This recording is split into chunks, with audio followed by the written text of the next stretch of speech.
Hello everyone, चलिए आज की क्लास स्टार्ट करते हैं। तो देखिए, पिछली क्लास में हम लोगों ने एक्सरसाइज 1F के क्वेश्चन सॉल्व किए थे, बट उसमें हम लोग के देखिए 1F के क्वेश्चन हम लोगों ने सॉल्व किए थे, लेकिन तो उसमें क्या हो गया था, हम लोग का 3 क्वेश्चन छूट गया था क्योंकि वीडियो थोड़ी बड़ी हो जा रही थी, तो हम लोगों ने छोड़ दिया था। बोला था अगले क्लास में सॉल्व करेंगे, तो जल्दी से हम लोग उसको क्या करते हैं, सॉल्व कर लेते हैं। तो देखिए क्या दिया हुआ है, क्वेश्चन 13वां दिया है, एक शून्येतर परिमेय संख्या और एक अपरिमेय संख्या का गुणनफल होता है। तो ये तो बहुत ही ज्यादा सिंपल क्वेश्चन है। कैसे है, देखिए मैंने आप लोग को जब बहुत बार बताया, जब एक परिमेय संख्या और एक अपरिमेय संख्या दोनों का जब हम लोग गुणनफल करते हैं तो वो हमेशा क्या होती है, एक अपरिमेय संख्या आती है।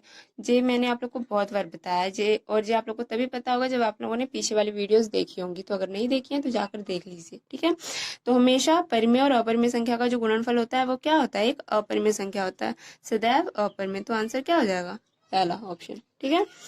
तो देखिए 14वां क्वेश्चन क्या दिया है, 1 से 10 तक की संख्याओं सॉरी दोनों सम्मिलित है, मतलब 1 और 10 भी सम्मिलित है। इसके कहने का मतलब है में से सभी संख्याओं से विभाज्य न्यूनतम संख्या है, ठीक है। इसमें क्या बताना है, न्यूनतम संख्या, जो कि क्या होगी,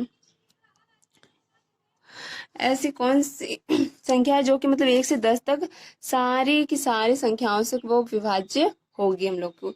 तो हम लोग जल्दी से पता कर लेते हैं कौन सी संख्या है जो सबसे विभाजित होगी।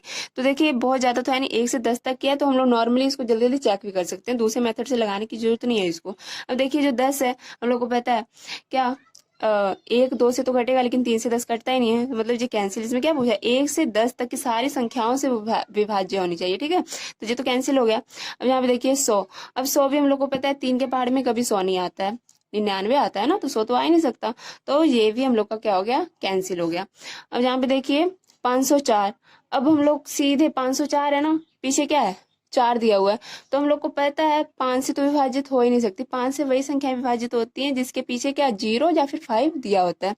तो ये भी कैंसिल हो गया। अब देखिए 4 ही ऑप्शन है, उसमें से 3 जब कैंसिल हो गए तो हम लोग का बस यही बचा ना, तो हम लोग का क्या होगा, यही आंसर होगा। इसको चेक करने की जरूरत नहीं है, कुछ बच्चे होंगे पेपर में इसको चेक करने लगेंगे, अरे जब 4 ही ऑप्शन दिए हैं 3 नहीं हो रहे हैं तो जाहिर सी बात है यही आंसर हो जाएगा ना, तो चेक नहीं करना है, सीधे हम लोग इसको आंसर कर देंगे, टिक कर देंगे इसको, वही हम लोग का आंसर होगा, ठीक है। इसको बोलते हैं स्मार्ट वर्क, ऐसे आप लोग को भी करना है एग्जाम में।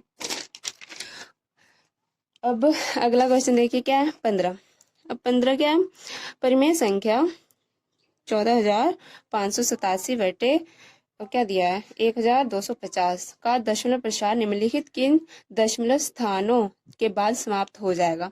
तो इजी क्वेश्चन है, एक्सरसाइज में सेम ऐसी क्वेश्चन थे, तो जल्दी से हम लोग इसको सॉल्व कर देते हैं। क्या दिया है, देखिए 14,587। तो मैंने एक्सरसाइज में देखिए आप लोग को बताया था ना, इस तरह के क्वेश्चन को सॉल्व करने के लिए हम लोग क्या करेंगे, भाग नहीं देंगे, भाग देंगे बहुत बड़ा हो जाएगा।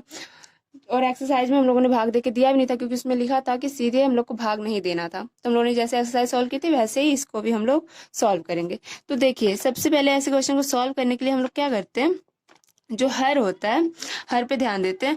अब देखिए क्योंकि क्या होता है, नीचे हम लोग की जब कोई भी संख्या हर में 10 या फिर 10 के घात के रूप में आती है, उसका दशमलव प्रसार करना बहुत इजी होता है। आप लोग को पता है, मान लीजिए अगर हर में 10 है, ऊपर कुछ भी लिख दो, हर में क्या है 100 है, ऊपर कुछ भी लिख दो, तो इसका हम लोग दशमलव प्रसार बहुत इजीली कर लेते। कैसे, अब यहाँ पे क्या है, एक जीरो है ना, तो एक के बाद हम लोग का दशमलव लग जाता है, और जहाँ पे क्या है 2 जीरो है तो 2 के बाद दशमलव हम लोग का लग जाता है।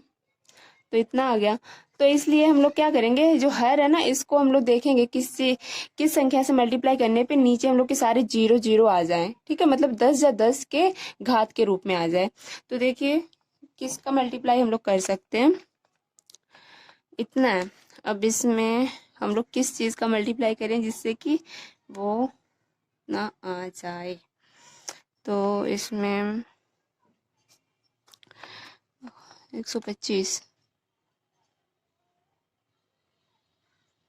125 में अगर हम लोग 8 का मल्टीप्लाई करेंगे, देखिए 8 का मल्टीप्लाई करते हैं तो यहाँ पे 0 5 40, यहाँ पे 16 17 18 19 20, आंसर 2 तो 10। देखिए 8 से मल्टीप्लाई करने पे हम लोग का क्या आ जा रहा है, 10,000 आ जा रहा है। मतलब क्या है, नीचे 10 के घात के रूप में आ गया। तो अब हम लोग दशमलव प्रसार बहुत ही इजीली कर लेंगे।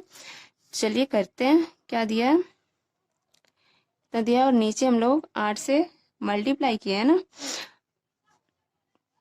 यहाँ पे लिख लेते हैं। हम लोगों ने क्या किया, 8 से मल्टीप्लाई किया। अब नीचे किया तो हम लोग को ऊपर करना ही पड़ेगा।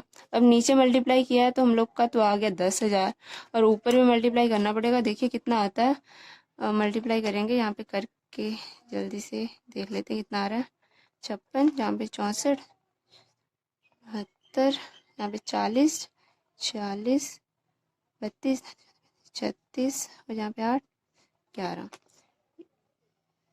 तो देखिए कितना आ गया हम लोग का मल्टीप्लाई करने पे।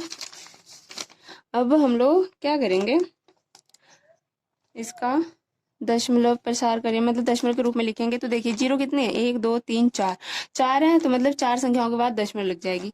1 2 3 4, मतलब यहाँ पे हम लोग को दशमलव लगाना, तो यहाँ पे लिख देंगे दशमलव।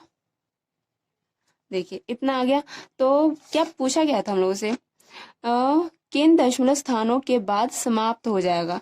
मतलब किन दशमलव स्थानों के बाद समाप्त हो रहा है, कितने के बाद समाप्त हो जा रहा है, दशमलव के बाद कितने हैं, 1 2 3 4, 4 के बाद समाप्त हो रहा है। तो ऑप्शन नंबर 4 ये हम लोग का क्या हो जाएगा, आंसर हो जाएगा। ठीक है, आई होप आप लोग को समझ आया होगा।